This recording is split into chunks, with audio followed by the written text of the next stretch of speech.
Ainda na questão da extinção contratual, a lei, no artigo 482, previu uma nova hipótese de dispensa por justa causa do empregado, que é a do 482-M. Seria a perda da habilitação ou dos requisitos estabelecidos em lei para o exercício da profissão, em decorrência de conduta dolosa do empregado.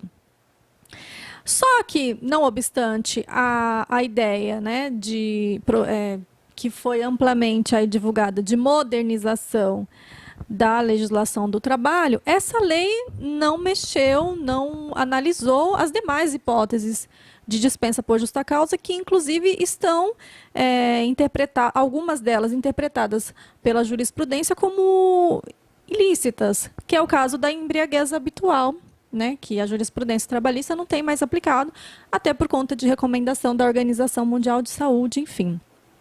Então, como analisar essa previsão, né, a inserção apenas dessa hipótese de justa causa no artigo 482 e como analisar essa pretensão de modernização, tendo em vista esse aspecto que não houve essa revisão dessas hipóteses de justa causa. Você falou da embriaguez habitual, mas a gente pode lembrar da incontinência de conduta.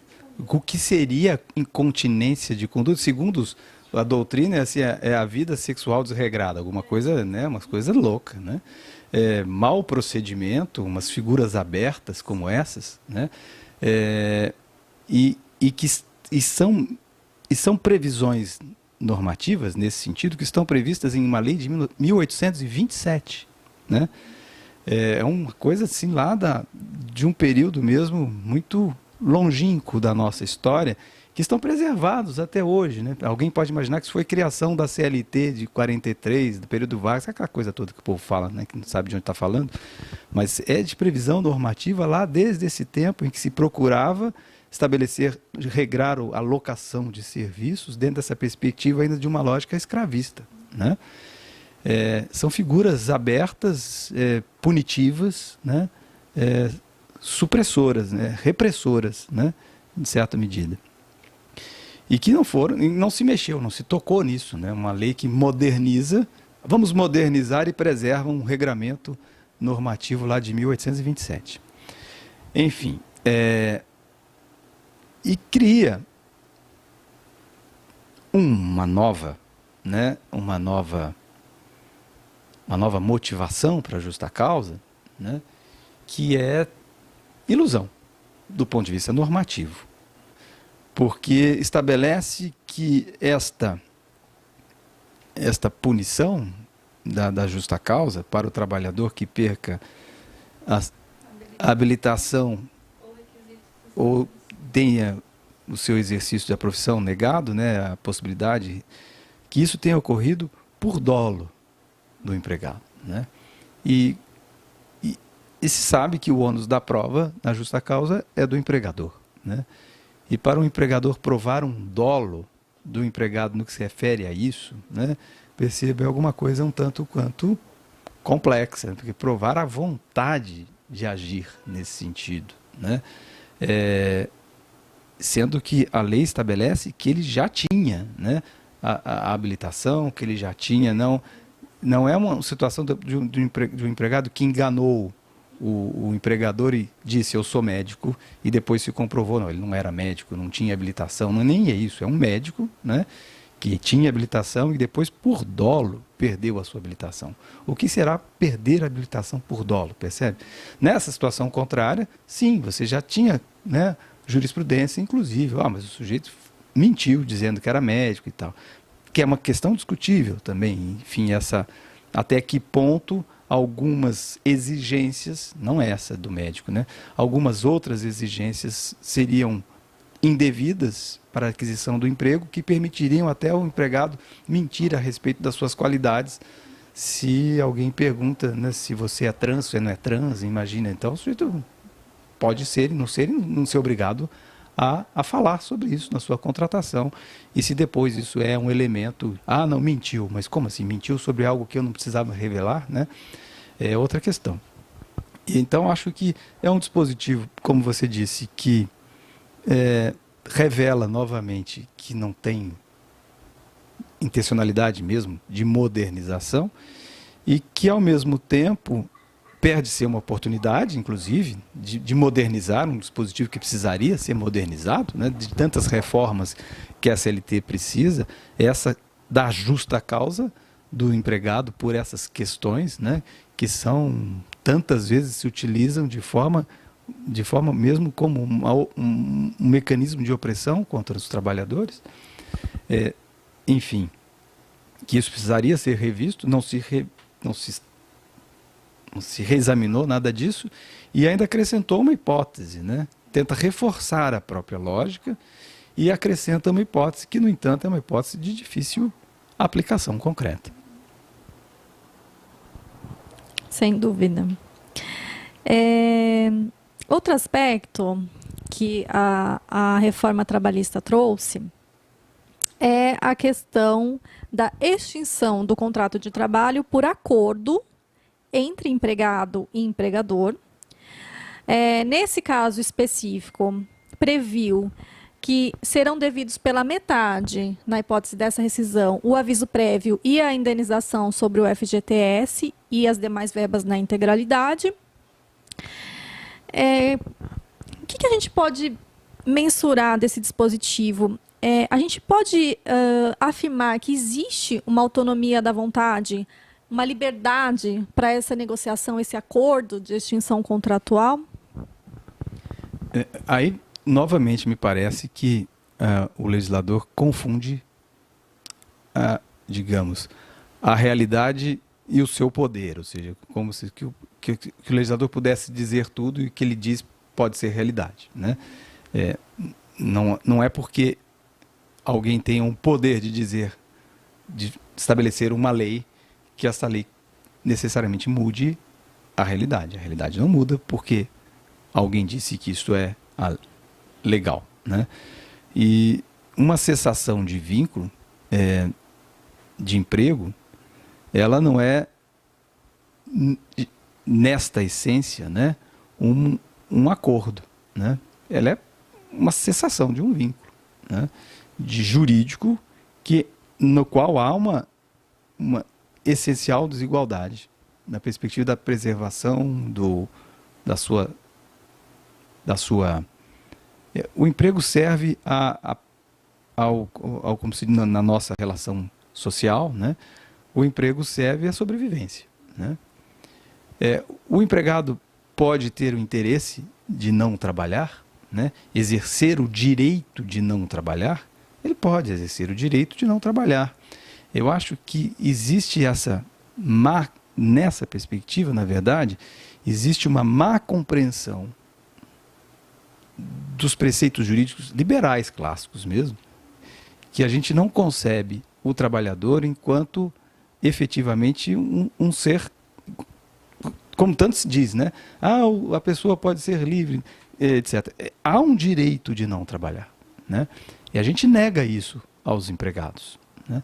Nega de tal modo que até quando o empregador comete atos que são agressivos à ordem jurídica, atos graves, né, que então geram uma justa causa do empregador, a gente diz que, na verdade, o empregado passa a ter um direito de uma rescisão indireta, né? A gente diz que ele, digamos assim, de uma forma amena, né? A falta do empregador não é vista e o instituto é um instituto ameno, né? Quanto aos efeitos, até porque não gera efeito, né? O efeito é como se ele tivesse sido dispensado. Então, a falta do empregador não gera efeito específico, não. E quando o empregado não quer mais trabalhar, a gente diz que ele pediu demissão. Ele precisa pedir, né? Ele não pode exercer o direito, ele tem que pedir para o empregador essa possibilidade de não trabalhar e, segundo se entende ainda, ele tem que pagar um aviso prévio para o empregador. O que não está dito na lei. A CLT não obriga ninguém que queira exercer o direito de não trabalhar, que é um direito fundamental, né, constitucional, de ter que pagar aviso prévio para o empregador. né? Mas a gente aplica dessa forma, né? Que o empregado tem que trabalhar, pagar 30 dias de aviso para o seu empregador, pagar mesmo. E aí você vê situações em que o trabalhador pede demissão, e ele pede demissão, e conforme for lá as verbas rescisórias que ele tem, o termo de rescisão vem zerado, né? E eu até explico lá para os meus alunos na graduação, né? E aqui agora então, nesse vídeo para o Brasil todo, né? Sim, poxa, mas então o sujeito está lá trabalhando há um mês, né? E ele quer exercer o direito dele de não trabalhar mais, porque afinal de contas ele, digamos, arranjou um outro emprego, ou não se deu bem naquele emprego, estava sendo maltratado, enfim, mas ele quer sair, né? Aí se ele pedir demissão, ele vai trabalhar um mês de graça, porque o salário que ele vai receber vai ser o salário que ele vai ter que pagar o aviso prévio. Vai ser um trabalho escravo durante aquele um mês, né? Para você ver como é que a lógica, como que a regra não tem sentido. Mas se ele não quiser fazer isso, então estrategicamente o que ele faz? Ele xinga o patrão, né? Ofende o patrão, porque aí o patrão manda ele embora por justa causa. Quando o patrão mandar ele embora por justa causa, o patrão tem que pagar o salário. Não vai pagar verbas rescisórias, mas paga o salário. Então a justa causa é menos punitiva para o trabalhador, nesse caso, do que o pedido de demissão, né? O que mostra que está completamente errada essa compreensão que a gente tem tido até hoje, de que o empregado que pede demissão tem que pagar aviso prévio para o empregador, porque seria um pedido, não seria um direito, né? E aí percebam, aqui esse dispositivo reforça isso. Reforça. Porque se há aí, nesse momento, esse acordo, na verdade, é porque interessa ao empregado, né? Só que para ele pedir demissão, na forma ajustada, o empregador, vamos dizer, aceita, concede-se a ele essa possibilidade de receber os seus direitos, mas de forma reduzida, né? Então perde a noção do não trabalho como um direito. E se a gente pegar a Constituição, se você ver lá claramente, o trabalhador tem direito a receber fundo de garantia, independente se ele foi dispensado, né, sem justa causa, ou se ele, como a gente diz, né, pediu demissão. Não há requisito constitucional. A lei diz que ele só recebe o fundo de garantia se for dispensado. Se ele pedir demissão, não recebe o fundo de garantia. Mas essa lei é inconstitucional, né? E o seguro-desemprego, como está previsto na Constituição, ele levanta quando em situações de desemprego involuntário. Claro que uma forma, se ele é dispensado, isso é uma situação involuntária. Mas não significa que o exercício do direito de não trabalhar significa um desemprego voluntário. Porque pode ser uma necessidade, dada por circunstâncias múltiplas. Ou seja, eu quero trabalhar, eu quero continuar trabalhando, mas eu não posso mais, porque daqui para frente eu tenho que cuidar do meu filho que ficou doente, ou de algum parente, alguma situação familiar que me impede de continuar trabalhando. Aí a pessoa exerce um direito de não trabalhar e perde o seguro-desemprego, né, nesse momento grave da sua vida.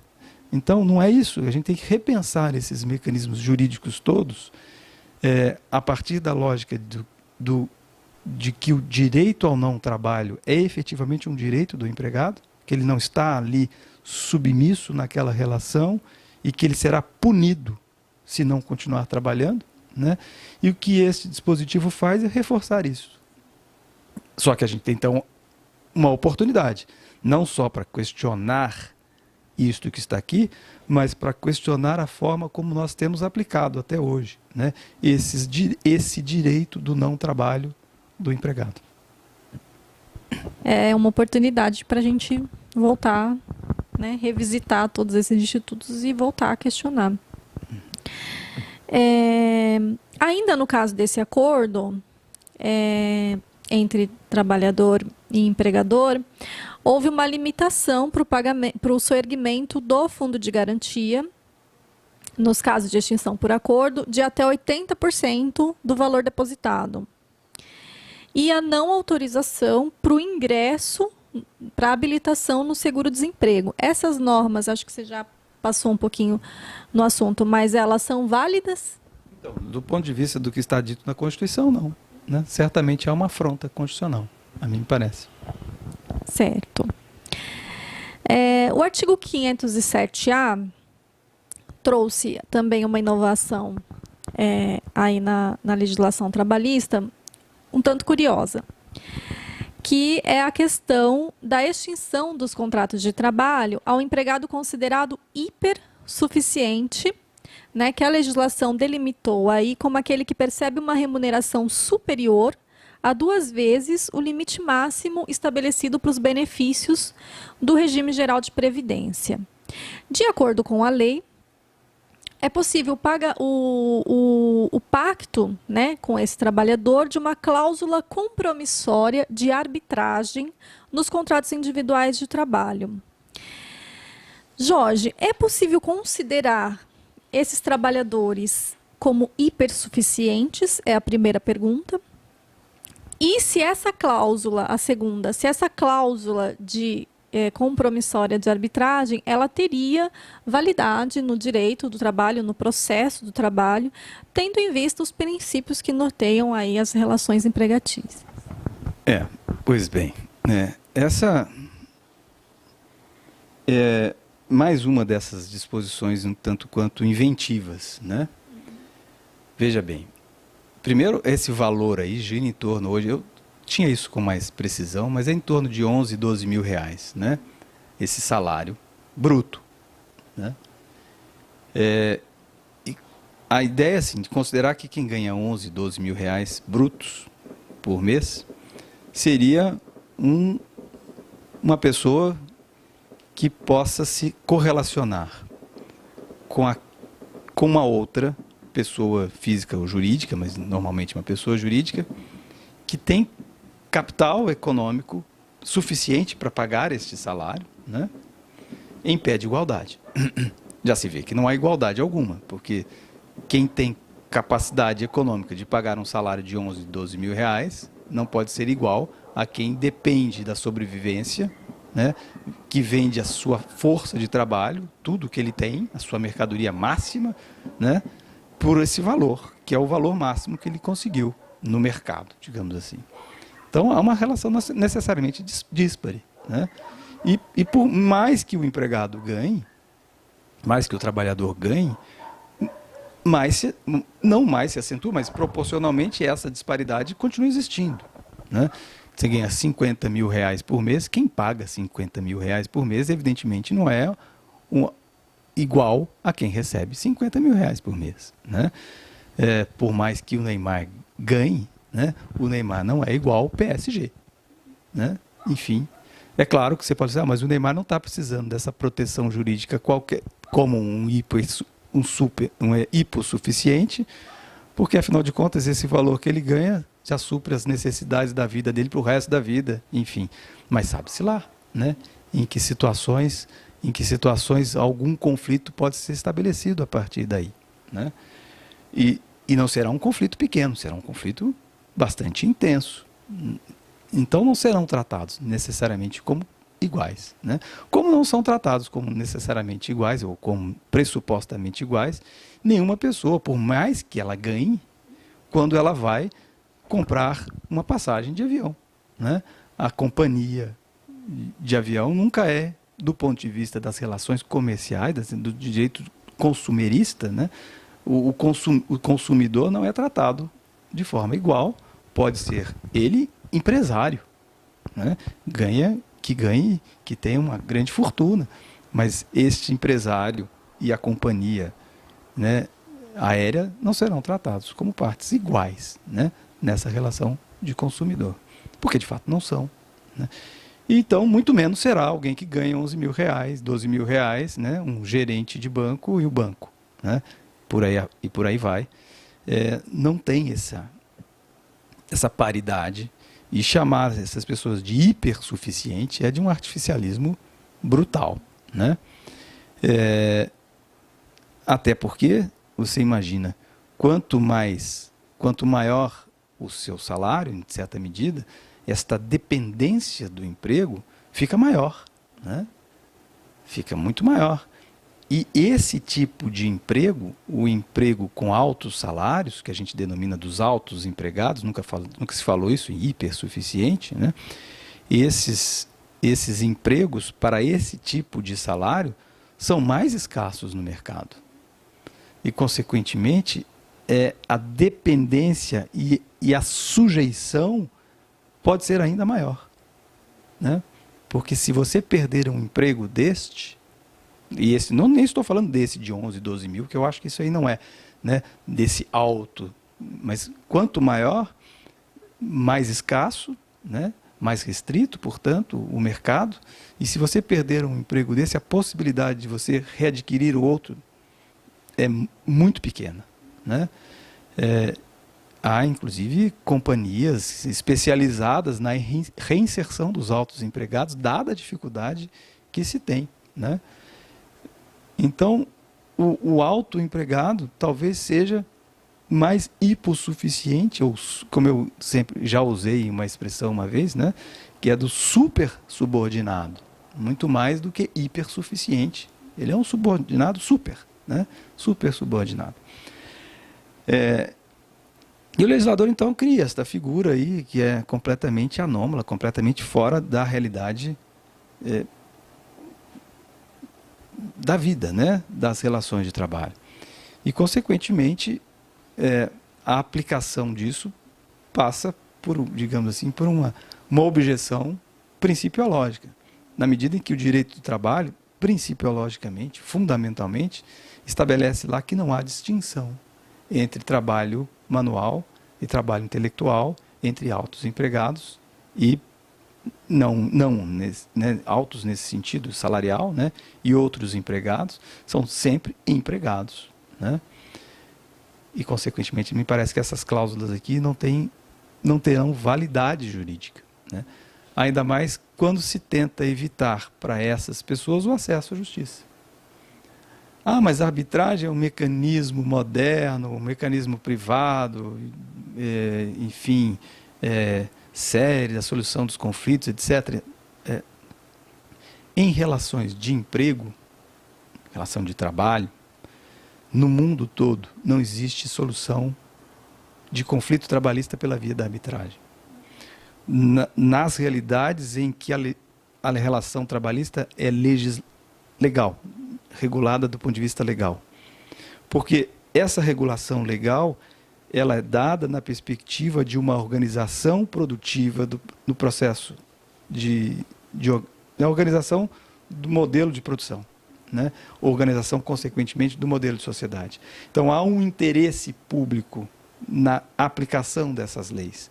Tanto que das leis trabalhistas advém imposto de renda, advém contribuição social, advém fundo de garantia, são diversos dispositivos que têm finalidades sociais. Então, o não pagamento de direitos trabalhistas não é um problema apenas do empregado, é um problema do todo produtivo que interessa também ao empregador, porque ele pode perder na concorrência para outro empregador que não cumpre a legislação do trabalho, e que ele cumpre e o outro não cumpre. Então, quem não cumpre a legislação do trabalho não pode ser beneficiado, né? E esta lei vem para tentar beneficiar quem não cumpre a legislação do trabalho, em prejuízo não só dos trabalhadores, mas em prejuízo também dos empregadores em geral, em prejuízo do próprio funcionamento do sistema.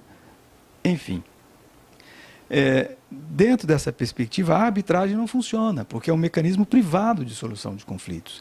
É um mecanismo que se utiliza para grandes conflitos, para internacionais, em que a legislação não é suficiente, até por uma razão, digamos, ideológica, de afastar o Estado daquele conflito. A ideia da arbitragem para esses conflitos não queremos o Estado participando disso.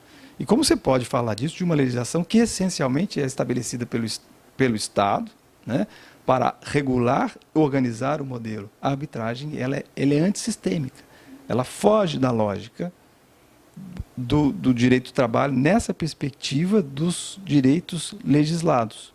E, consequentemente, a arbitragem não funciona. Ela não é instituída em nenhum ordenamento jurídico como mecanismo de solução de conflitos trabalhistas vistos dentro dessa perspectiva estatal, né? E aqui você vê, então, essa ilusão, novamente, né, de se estabelecer essa possibilidade da arbitragem. Agora, veja também uma incoerência interessante, né? Porque a lei permitiu digamos, essa visualização de hipossuficiência para quem ganha um salário acima desse valor, né? Pode ser esquisito o que eu vou falar, mas enfim, vou falar. Mas quem ganha acima de 12, ganha até 12, né? Então, se alguém, vamos imaginar, ganha 13 mil, né? Vamos imaginar que o limite seja exatamente 12. Agora, como eu disse, ele esqueci o valor específico, mas vamos imaginar que seja 12 mil. Se ele ganha 13, passou do limite. Mas ele passou do limite 1. Os outros 12 estão fora desse limite. Ou seja, os outros 12 estão na hipossuficiência. Então, você imaginar que alguém que até 11.999 era hipossuficiente e de 12 e 1 ele passa a ser hipersuficiente, é de um artificialismo assim brutal, né? E, enfim, é uma coisa... Não funciona, porque você quebra, né? Você cria uma distinção que ela é artificial. E como ela é artificial, ela não tem como funcionar. Sistemicamente não funciona. Da impropriedade de estabelecer quitação de direitos, retomo, né? Então o empregado assina lá um documento que estão quitados todos os seus direitos daquele ano. Como que é isso, né?